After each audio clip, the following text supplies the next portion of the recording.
Hello दोस्तों, general knowledge की दुनिया में आपका स्वागत है। दोस्तों कैसे हैं आप लोग? आई होप कि आप लोग अच्छे होंगे। तो दोस्तों आज के वीडियो में हम बात करने वाले हैं टेबल नंबर 3.1.1 इन GSTR 3B। यानी जब GSTR 3B आप फाइल करने जाते हैं दोस्तों, तो आपने देखा होगा कि एक नए टेबल को जोड़ दिया गया है जो कि टेबल नंबर 3.1.1 है।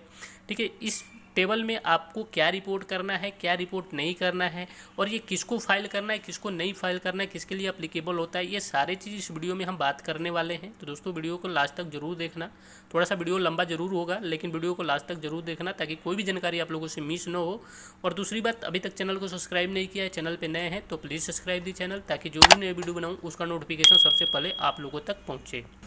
तो दोस्तों यहाँ पर सबसे पहले हम समझते हैं कि ये फाइल किसको करना है। ठीक है, जो टेबल नंबर 3.1.1 है GSTR 3B में, वो फाइल किसको करना है। तो यहाँ पे साफ साफ लिखा है, according to section 95 of CGST act 2070 electronic commerce operator is required to pay tax apply of certain service notified the government as such as passenger transport service, ठीक है, accommodation service, house keeping service and restaurant service. यानी जो transport की service देता हो, ठीक है, तो ट्रांसपोर्ट की सर्विस कौन देता है?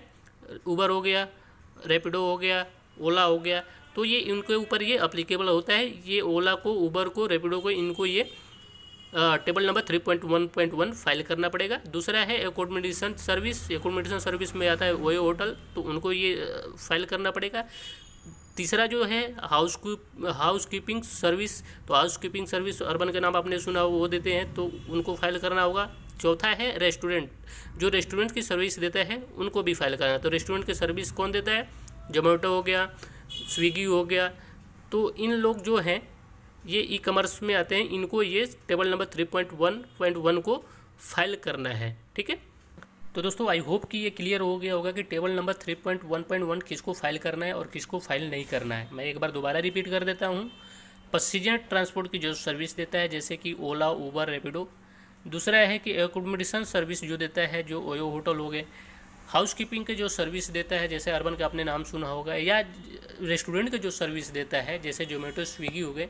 ये लोग टेबल नंबर 3.1.1 को फाइल करेंगे। ठीक है, आप चलते हैं टेबल नंबर 3.1.1 पे। आपको एक बार ओपन करके दिखाता हूँ और उसमें बताऊँगा कि किस तरह से आपको कौन से अमाउंट कहाँ पे आपको रिपोर्ट करना है और कहाँ पे नहीं रिपोर्ट करना है। तो जैसे मान लीजिए मैं जोमेटो हूँ, जोमेटो के थ्रू मान लीजिए मैं जोमेटो हूँ या आप जोमेटो हूँ, अगर मैं रिटर्न फाइल कर रहा हूँ अपना, ठीक है, जोमेटो हूँ, और मैं मेरे को मार्केट से जो रेवेन्यू कलेक्ट हुआ 10 लाख के हुआ, ठीक है, और मेरे से जो रेस्टोरेंट जुड़े हैं वो 10 रेस्टोरेंट जुड़े हैं, और जो उनकी अमाउंट बना उनके अमाउंट उनको दे दिया, और अपना कमीशन अपना काट लेने के बाद जो मार्केट से जो टैक्स कलेक्ट हुआ वो अपने पास रख लूँगा, अपने कमीशन अपने पास रख लूँगा। ठीक है, और जो मार्केट से टोटल हमारे के रेवेन्यू कलेक्ट हुआ, जैसे मान लीजिए मेरे को 10 लाख रेवेन्यू कलेक्ट हुआ, मैं जोमेटो हूँ, तो यहाँ पे जो टेबल नंबर 3.1.1 है, इसमें टेबल नंबर 1 में यहाँ पे आपको टोटल टैक्सेबल अमाउंट आपको दिखाना है कि मैंने टोटल रेवेन्यू जो मार्केट से कलेक्ट किया है वो 10 लाख रुपए किया है। इसमें जो मैंने टैक्स कलेक्ट किया था, CGST इतना किया था, IGST इतना किया था और SGST इतना किया था। यहाँ पे आपको टेबल नंबर 3.1.1 में, ठीक है, ऊपर ही दिखाना है। ठीक है, दूसरे नंबर पे आपको यहाँ नीचे कुछ खाली छोड़ना है। अगर आप जोमेटो, अगर एज जोमेटो आप रिटर्न फाइल कर रहे हैं, अगर हम जोमेटो हैं, अगर मैं रिटर्न फाइल कर रहा हूँ, तो ऊपर ही आपको यहाँ पे पहले नंबर पे ही आपको टोटल टैक्सेबल अमाउंट यहाँ पर दिखाना है। IGST कितना उस पर आपने मार्केट से कलेक्ट किया था वो दिखाना है। CGST आपने मार्केट से कितना कलेक्ट किया वो दिखाना है, और SGST कितना मार्केट से कलेक्ट किया था वो दिखाना है। टैक्सेबल अमाउंट वो जो मार्केट से आपने रेवेन्यू कलेक्ट किया है वो चीज़ आपको टोटल टैक्सेबल वैल्यू दिखाना है। ठीक है, एज जोमेटो। ठीक है, अगर आप जोमेटो हूँ और मैं ये अगर GSTR 3B फाइल कर रहा हूँ, टेबल नंबर 3.1 फाइल कर रहा हूँ, तो यहाँ पे इस तरह से आपको दिखाना है।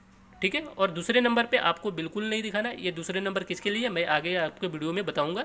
ठीक है, तो ये हो गया एज पर जोमेटो के लिए। ठीक है, अगर मान लीजिए अगर जोमेटो है, अगर 12 लाख का टोटल उसने मार्केट से रेवेन्यू 12 लाख के कलेक्ट किया, जिसमें से कुछ रेस्टोरेंट जोमेटो का खुद का है, जिससे कि 2 लाख रुपये उसने किसे कलेक्ट किया? अपने रेस्टोरेंट के थ्रू कलेक्ट किया। जैसे मान लीजिए टोटल जोमेटो हूँ मैं और मेरे खुद के 2 रेस्टोरेंट हैं, और 2 रेस्टोरेंट से जो मेरे रेवेन्यू मार्केट से कलेक्ट हुए वो 2 लाख हुए, और 10 लाख जो हुए टोटल जो मार्केट से जो रेवेन्यू कलेक्ट हुए वो 10 लाख हुए। यानी टोटल मेरे पास रेवेन्यू कितना हुआ 12 लाख रुपए। मेरे मार्केट से कितने हुए 10 लाख रुपए, और जी मेरे जो रेस्टोरेंट है उससे कितने हुए 2 लाख रुपए।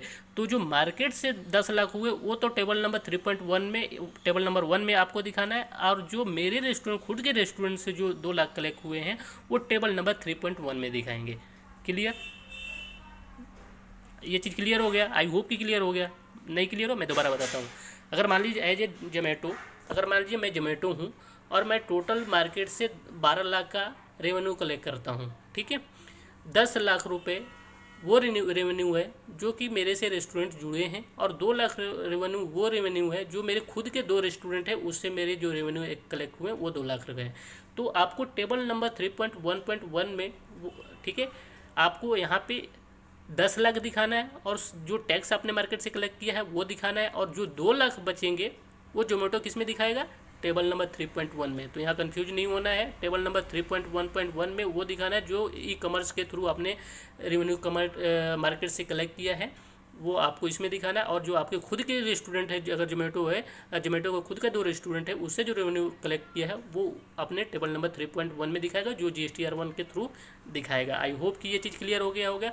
अगर मान लीजिए, अगर ये तो हो गया जोमेटो के थ्रू, अगर मान लीजिए मैं रेस्टोरेंट हूँ, ठीक है, अगर मैं रेस्टोरेंट हूँ और मैं अगर जोमेटो के थ्रू काम करता हूँ, तो मान लीजिए कि मैं महीने में 2 लाख की काम किया, 1 लाख रुपए मान लीजिए जोमेटो के प्लेटफार्म से मैंने सेल की, और 1 लाख रुपए मैं खुद के अपने दुकान रेस्टोरेंट से सेल किया। तो उस केस में अगर रेस्टोरेंट में एज ए रेस्टोरेंट अगर मैं GSTR 3B फाइल कर रहा हूँ, ठीक है, टेबल नंबर 3.1.1 फाइल कर रहा हूँ, तो उस केस में टेबल नंबर 3.1.1 में यहाँ पे मैं उस अमाउंट को दिखाऊंगा जो अमाउंट मैं जोमेटो के प्लेटफार्म यूज करके उसके थ्रू मैंने 1 लाख रुपए कमाया, यहाँ पे दिखाएंगे। यहाँ पे अब टैक्स के अमाउंट नहीं आ रहा है, आप सोचेंगे यहाँ टैक्स के अमाउंट क्यों नहीं आ रहा है, इसलिए नहीं आ रहा है क्योंकि ऑलरेडी हमने जो जोमेटो के थ्रू काम किया था, हमने जो जोमेटो से प्लेटफार्म का यूज किया था, तो जोमेटो ने ऑलरेडी जो टैक्स के अमाउंट था वो वहाँ पे पहले ही अपने पास रख लिया, इसलिए जो रेस्टोरेंट होगा यहाँ पे टैक्स के अमाउंट नहीं शो करेगा, ठीक है। अगर मान लीजिए जोमेटो रेस्टोरेंट ने 1 लाख रुपए अपने खुद के रेस्टोरेंट के थ्रू अपने खुद ने सेल की है, अपने प्रोडक्ट को सेल किया है, तो उस केस में टेबल नंबर 3.1.1 में दिखाएगा, ठीक है। दोनों क्लियर हो गया। जोमेटो के थ्रू अगर मान लीजिए जोमेटो के भी आपसे देखा जाए, अगर जोमेटो GSTR 3B फाइल कर रहा है और टेबल नंबर 3.1 में फाइल कर रहा है, अगर टोटल रेवेन्यू उसके 12 लाख का है, 10 लाख उसने मार्केट से रेवेन्यू कलेक्ट किया है और 2 लाख अपने खुद के रेस्टोरेंट से कलेक्ट किया है, तो उस केस में 10 लाख तो टेबल नंबर 3.1.1 में टेबल 1 में दिखाएगा, और जो खुद के अपने रेस्टोरेंट से 2 लाख रुपए कमाया है उसको अपने टेबल नंबर 3.1 में दिखाएगा। ये जोमेटो के लिए होगा। अगर मान लीजिए हम रेस्टोरेंट है और रेस्टोरेंट है, अगर मैं महीने के 2 लाख के सेल किया है और 1 लाख रुपए जोमेटो के थ्रू किया है और 1 लाख खुद से अपने रेस्टोरेंट से की है, तो उस केस में टेबल नंबर 3.1.1 में टेबल नंबर 2 में आपको एज ए रेस्टोरेंट आपको टोटल अमाउंट दिखाना है जो जोमेटो से आपने सेल किया है, और जो आपने खुद से रेस्टोरेंट से सेल किया है उस अमाउंट को टेबल नंबर 3.1 में दिखाना है एज ए GSTR 1 के थ्रू, ठीक है। तो आई होप कि ये चीज़ क्लियर हो गया होगा कि टेबल नंबर 3.1.1 किसको फाइल करना है और किसको नहीं फाइल करना है, और अगर क्या चीज़ रिपोर्ट करना है और क्या चीज़ रिपोर्ट नहीं करना है। तो दोस्तों वीडियो कैसा लगा? अगर वीडियो पसंद आया है तो लाइक सब्सक्राइब जरूर करना। धन्यवाद।